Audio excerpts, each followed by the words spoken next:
Let us drag and drop a curve param, right click and select all of them.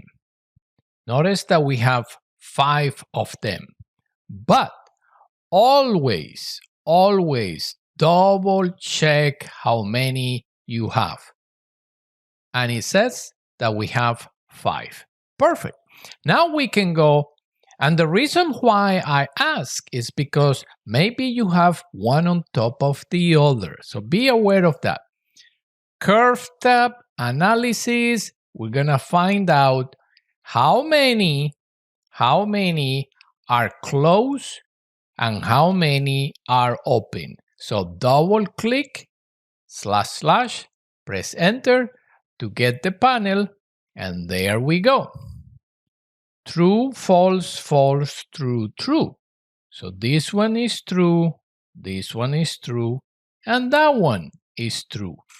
Perfect. So we have our first component for this month. Close.